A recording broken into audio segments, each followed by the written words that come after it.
what's going on, everybody? We are here with Cesar Aguilar, representative for the West District in Phoenix. So how are you doing today? I'm doing good. How are you? I'm great. We're super excited to have you. It's our last day in Phoenix before we head to San Diego. Nice. I just wanted to ask you a few questions as we're going on this coast-to-coast voter education, awareness, and encouragement trip for 18 to 25-year-olds. Yeah.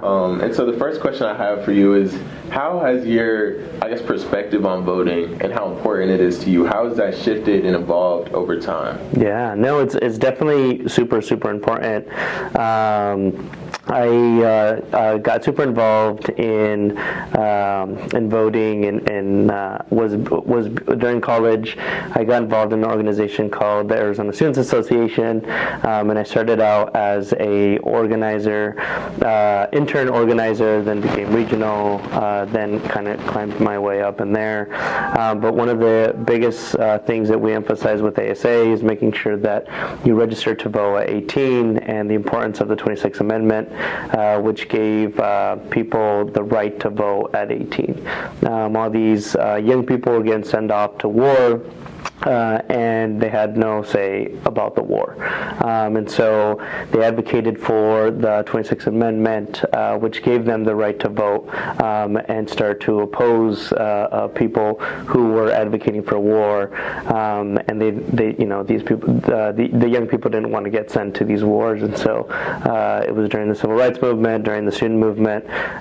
So I make sure to tell students about that all the time, and to not take that for granted. It's super important for us to get involved as young people, and to make sure that as we get older, we pass it off to younger people to keep taking it on, and take on the responsibility of our country.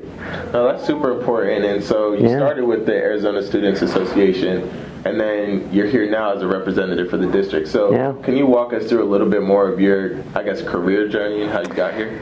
Yeah, so I got super involved, and while I was training a bunch of students to get involved, in ASA we train our students to say, organize yourself out of a job. And as I kept telling people to run for office, to get involved, I wasn't doing that. And so I said, what the heck, I'm going to end up running for office. And I became the youngest elected official in the state of Arizona, as a House of Representative. So I got elected at 27. I'm 29 now. I'm running for my re-election. I'm still the youngest state representative, and it is very, very different. We bring different perspectives. When we hear what people are talking about in there, these people are older and they don't know how the new generation moves or like the new technology. I've been in committee meetings where people are talking about AI like it's this crazy thing, right? And so it's super important that young people are running for office, also voting, because we have made some huge differences across the country, and it's important that we continue to come out and vote and get involved. No, for sure. And I'm curious, as you were running for office, was there a particular target demographic you had, based on age, based on race, or anything? And how did you go about targeting that? So my district is made up of a strong population of Latinos. I think about 80% of my district is Latinos.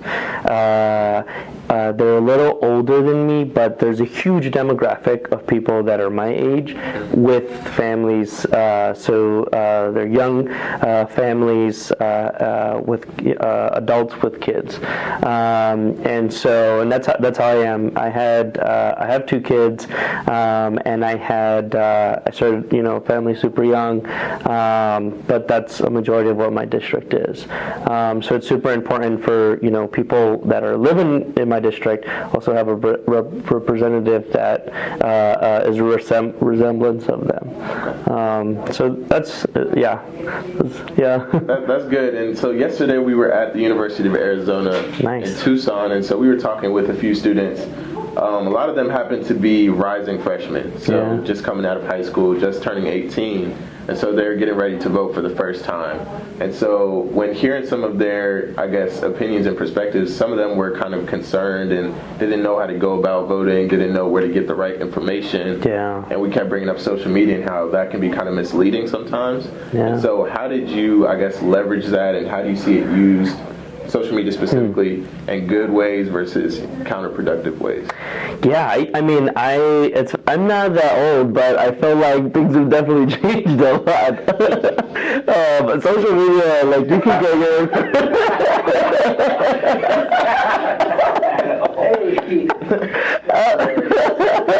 Am I old? 7 years older than Shane. But when you're talking to a high schooler, like, people are like, yeah, you're old, you know? But no, like, access to information is so easy now. Like, social media, you can get everything. What was funny, like, a couple years ago when Mark Kelly was running for office, his first U.S. Senate race for Arizona, I had my nephews, nieces, like little kids. They saw his commercial on social media, on TV, on YouTube, everywhere. That they would repeat the ad, and so I thought that was crazy. Like when you can hit young people, even that like young, and they're repeating what they hear. So yeah, I think like social media, if they hear it enough times, like people, young people will definitely be like, oh yeah, we know about that. You know, like the whole drama going on with Kendrick, like that thing is everywhere about it. Like when I talk with young people, like that's all they're talking about right now. So, and I feel like older, I guess, generations don't know how to capture this young demographic as well. And you know, a lot of people say, you know, we have shorter attention spans, all these things. We just want to get content and keep going. Yeah. And so, I guess, how do you do that when you're trying to talk about something so serious? It's hard. It's hard because like you're trying to fill a lot of information, and you have like with the younger generation, you have to do it very fast, right? So that's definitely key. Like, how do you capture like something so broad in such a fast time? So I definitely think that's key. Doing like pictures, doing videos that are very short to get straight to the point and give it to the audience of younger generation. I think that's super important, right? And I guess take me back to when you turned 18 and I guess were voting for the first time. How did that feel, and is that something that was kind of emphasized in your household and your community growing up, or is that something you kind of took on your own? Yeah, so when I was in high school, immigration had come to my house to deport my father. Yeah, and so when that happened to me, I couldn't even vote at that time. And as a kid, I was like, well, what can I do about this? You know, like I'm born and raised here. But I can't vote, I can't run for office, and what I decided to do was go help people that were helping pass legislation that was helping my community. So the first person I went to go volunteer for was running for Congress, and he was an attorney helping a bunch of immigrants, get status and apply for DACA, and was super involved. And so that was kind of like my first way of getting involved. So I started knocking doors, calling people, telling people to vote for him. And then, by the time I turned 18, I already knew what I had to do. I learned how to research on who to vote for based on where people were on their stances. Yeah, and I guess that's more of your story. Did you see that common within your community as well? Oh yeah. Yeah, being in a border state, Arizona, we have a large population of immigrants, right? And so there's a large population of Mexican immigrants, and now we're starting to see a lot more other people come across the border. So you are starting to see a new wave of immigrants. Yeah, that's awesome. And so, as I mentioned before, we're targeting primarily 18 to 25-year-olds on our initiative. Yeah. So what advice would you give, and I guess do you give to these young, high school graduates, college students, who voting may not be their primary concern, and they may look to the older generations and think, they got it, take care of it. We don't really, our voices may not be heard. What advice would you give them? Definitely, do your research, because where we are today was not where we were, 50 years ago. Native Americans were the first citizens of this country and became the last citizens to vote. That is wild to me.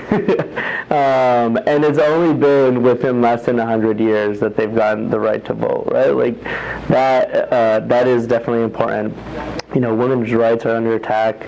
Arizona went back to an 1864 ban on abortion. That is wild.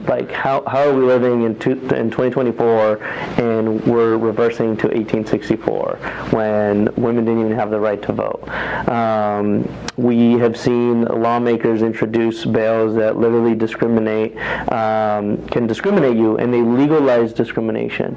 So in Arizona, we have a bill called HCR 2060, just passed the House, the Senate, and it's going to get sent to the voters this year, where they can stop you based on the color of your skin or whatever language you speak, and then ask you for your immigration status and deport you. And Arizona had already passed that 14 years ago. We took it to the Supreme Court, challenged it, and we saw that 14 years ago when that law got passed, Joe Arpaio, our former sheriff, he was mass deporting people. There were so many lawsuits of discrimination happening. And not only that, but the Department of Justice investigated the police department in Phoenix to find out that black and brown people were getting pulled over at enormous numbers compared to white drivers. So all the data is there, the research is there. We have to just give that to the young people and let them decide, is this the state, the country you still want to continue to live? Because there's people at the national level that are still fighting for these discriminatory, taking us to the back, taking us backwards. Let's not go there. Let's not go back there. Let's move forward and fight for what we actually want to see. And I guess the other important part with that is emphasizing to these younger people that it's not just the presidential election. Yeah. That there's so much going on, within the individual states and under them. So I think that's really important and a message to get across. But I'm curious for you, what is the most, enjoyable part of your job? Yeah. What do you like doing the most? Oh man, I think when you can actually help someone, that is the coolest thing. When you actually say, "Whoa, I did something." Because and you don't have to go through lawmakers. Their job isn't just passing laws. They also do constituent work, right? Where you can help them with departments, you can help them with agency work. So, for example, in my district, I have a lot of mobile homes. And recently, a mobile home got burned down. There's 8 trailers that got burned down. So I contacted so many different people, departments, nonprofits, to get them help. And so that was cool to see. Some of them got money donations, different clothes, different resources that they needed. And that's just being able to make phone calls and emails. So you don't always have to just pass a bill to help people. Okay. Yeah. That's amazing. And that's one last kind of fun question. Being born and raised here, what is your favorite part about Arizona? Favorite restaurant, and favorite thing to do? Yeah, my favorite part of Arizona. Oof. Going to the pool is always fun in a hot summer. We used to have something called Sunsplash. It's not around anymore, but it's those hurricane harbors or whatever. So being out in the water. Oh, there's the river, Salt Lake River. That's fun. My favorite food is definitely Mexican food. El Nuevo Taquito, if you get a chance. Yeah. We are looking for some Mexican. Yeah. It's good. Handy. Yeah. Anywhere you go, I feel like Mexican food food is pretty good in Phoenix. Yeah. Awesome. Well, we thank you so much for your time. Oh, thank you. And also words of wisdom that we're spreading out to the world, and specifically 18 to 25-year-olds. We hope you can, stay cool in this hot weather, because it definitely got us. But enjoy the rest of your day, and we thank you so much for spending time with us today. No, thank you guys.